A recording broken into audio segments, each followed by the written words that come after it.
Baik pemirsa CTV yang dirahmati Allah, kita baca dulu SMS dari Ibu Sri Hastuti ya.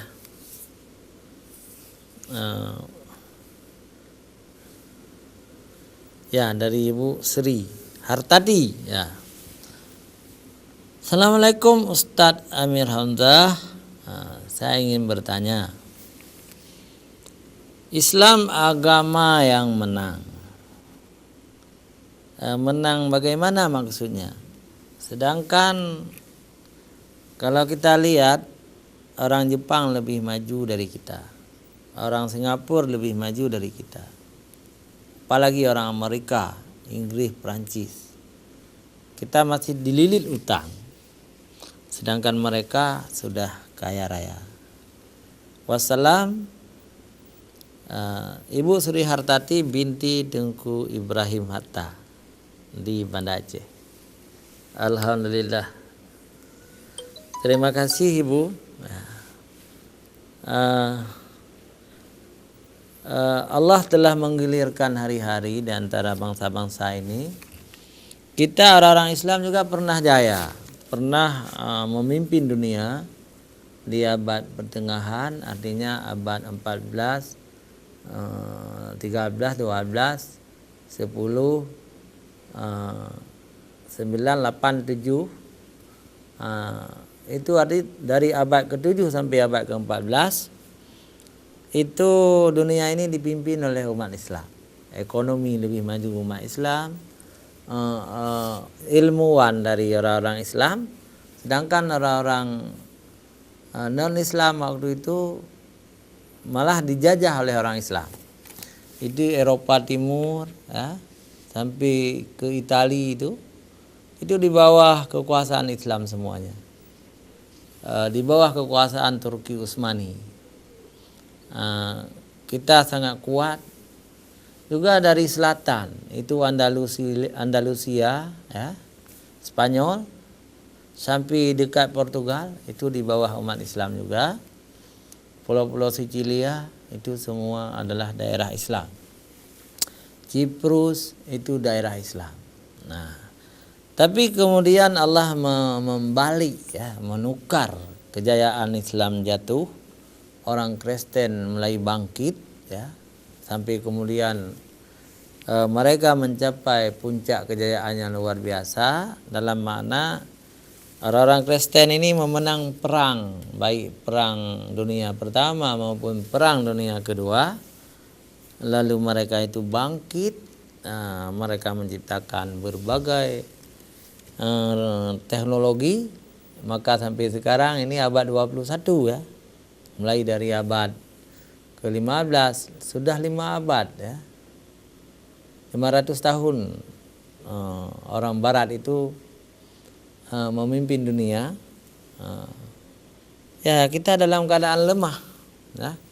Tapi karena ada ayat Allah tadi, liyudhhirahu 'alad dini kulli, agama ini akan dimenangkan oleh Allah dari agama-agama yang lain. Kita juga masih yakin kita belum kalah. Masih kuat kita ini ya. Kuat dengan apa? Kuat dengan buktinya. Semua negara Islam pernah dijajah oleh orang barat, tapi semua sudah merdeka sekarang. Kecuali sekitar 7 negara lagi yang belum merdeka. Yang lain sudah merdeka. Itu kan sebuah kekuatan juga. Kalau kita tidak kuat, mana mungkin merdeka. Ya. Di segi itu kita kuat. Indonesia kuat, merdeka. Lepas dari penjajahan. Sekarang yang belum merdeka, Patani. Itu dijajah oleh Buddha. Ya. Kemudian Mindanao itu dijajah oleh Kristen Filipina. Kashmir dijajah oleh Hindu India. Palestina dijajah oleh Yahudi ya. Juga ada di Rusia ada satu negara itu di bawah Rusia ya. Chechnya ya, itu dijajah oleh komunis. Satu lagi di Cina. Di Cina ada sebuah provinsi provinsi Islam itu dijajah oleh Cina. Uighur. Uighur itu 100% Islam, tapi dijajah oleh Cina. Dan satu lagi kalau kita boleh memasukkannya adalah orang-orang Rohingya ya, di Burma atau di Myanmar, itu juga masih dijajah ya. Yang lain sudah merdeka semua. Ini bukti bahwa Islam ini dimenangkan oleh Allah ya. Artinya mampu kita kalahkan penjajah-penjajah kita. Tapi hakikat kemenangan Islam itu adalah di akhirat nanti. Jadi orang-orang Islam ini akan mendapatkan rahmat dari Allah SWT. Mereka itu akan masuk ke dalam surga yang penuh nikmat, sedangkan orang-orang kafir masuk dalam neraka yang penuh azab. Itu makna kemenangan Islam. Jadi terima kasih Ibu Sri Hartati. Semoga Ibu selalu dalam rahmat Allah SWT. Baik, sudah satu kita jawab. Ada satu lagi tadi ya. Ini dari mana?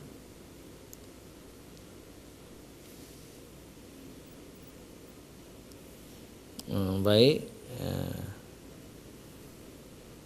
Assalamualaikum warahmatullahi wabarakatuh.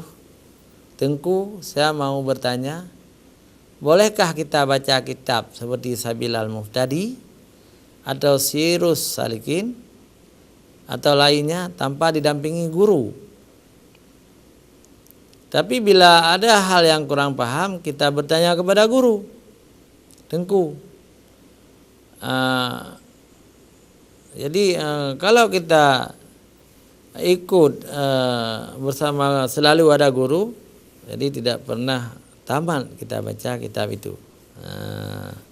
Ini pertanyaannya ya. Dari siapa ini? Dari 53980. Tidak disebut namanya nih ya. Kan ini tidak masalah, kalau disebut nama pun kan tidak masalah. Jadi jawaban saya boleh saja kita belajar sendiri kalau kita sudah mampu membaca. Misalnya Sabil al-Muftadi ini kan kitab fikih ya, yang dikarang oleh Syekh Muhammad Arsyad Al-Banjari ya. Sedangkan Sirus Salikin ini dikarang oleh Syekh Abdul Samad Al-Palembani. Cuma Sirus Salikin ini kitab tasawuf ya. Kalau kita sudah bisa membaca kitab Jawi ya, silakan baca sendiri aja. Tapi setelah dibaca, kalau ketemu ulama, bertemu dengan guru kita Tengku ya, kita tanya kembali. Kalau Tengku bilang maksudnya sudah benar, itu berarti sudah sah menjadi bagian dari ilmu kita. Tapi kalau masih salah kita memahami, lalu guru kita itu membetulkan kesalahan itu juga bermakna kita sudah berguru, sudah betul itu. Nah, jadi tidak masalah. Saya pikir kalau kitab fikih itu mudah kita mengerti sedikit. Tapi kalau kitab tasawuf itu Sirus Salikin, itu betul-betul harus ada guru. Nah, harus ada guru, kalau tidak merabi dia, mengawa saja. Hana ada orang pupum dia. Punya hana ada orang pupum kada begah. Gedanya kaji ke Allah, kata jangan gedanya. Lun Tuhan yang dia begah dah menciri dia gedanya. Jadi perlet punya kitab tasawuf itu perle gure. Perle gure. Punya kitab fikah perle je gure, tapi fikah punya salah-salah baca hana tak masalah. Ya. Tapi punya tasawuf bahaya tak punya salah-salah. Lihat tokoh tasawuf itu yang sesat karena salah mengerti, tidak ada guru. Maka dikatakan orang yang belajar tanpa guru itu gurunya setan. Nah, walaupun itu bukan hadis ya, itu bukan hadis, tetapi bisa jadi kita ditipu oleh setan kalau tidak mau berguru. Demikian hamba Allah yang telah menanya tapi tidak menulis nama. Silakan bertanya lagi, insyaallah kita akan belum masuk ya. Telepon juga silakan ya. Telepon masih kosong juga. Jadi kita lanjutkan memperkenalkan Islam ya. Jadi agama Islam ini agama yang paling mudah sebenarnya ketimbang agama-agama lain. Kalau agama-agama lain kadang-kadang sangat susah cara ibadahnya. Sangat susah. Tapi agama Islam itu sangat mudah. Coba bayangkan masalah salat misalnya. Kita mau salat di mana? Di kantor, di samping meja, silakan salat. Atau di rumah, di samping ranjang, silakan salat. Di dalam hutan, di laut, di mana-mana, sambil dalam kendaraan, misalnya dengan kita pergi dengan mobil ya, kita ingin salat di pinggir jalan, yang penting ada wudu, salat saja di pinggir jalan. Jadi itu membuktikan agama ini mudah. Agama-agama lain tidak ada seperti itu. Harus ada tempat tertentu mereka salat, harus mereka menempuh tempat tertentu sangat jauh untuk mereka beribadah. Kemudian dalam hal lain juga begitu. Jadi agama ini tidak sukar, tidak susah, mudah. Kenapa mudah? Karena dari Allah. Allah memudahkan agamanya supaya mampu dilakukan oleh orang-orang yang ingin beragama. Jadi agama Islam ini bukanlah agama yang susah, agama yang tidak mampu dikerjakan, tetapi agama Islam adalah syariahnya syariah yang mudah, mampu dikerjakan sesuai dengan fitrah manusia. Oh, naik haji itu susah, harus ada uang. Tidak susah juga. Buktinya apa? Yang tidak punya uang tidak diwajibkan. Yang punya uang diwajibkan naik haji. Orang yang punya uang tidak susah. Kita terima telepon dulu. Assalamualaikum. Waalaikumsalam Pak Ustaz. Alhamdulillah, silakan Bapak Hasyim di Ketapang. Ini yang sering dipersoalkan Pak Ustaz kan? Iya. Terlalu besar nih. Belum. Ya? Bahwa Allah ini selalu mengontrol pekerjaan kita. Ya. Ini kalau begini, kalau memang kita yakin, saya pikir negeri ini akan makmur sekali. Tentram ya. Ya. Karena kekacauan lah. Ya. Pencurian, pemerkosaan, termasuk korupsi yang sering Ustadz bilang itu.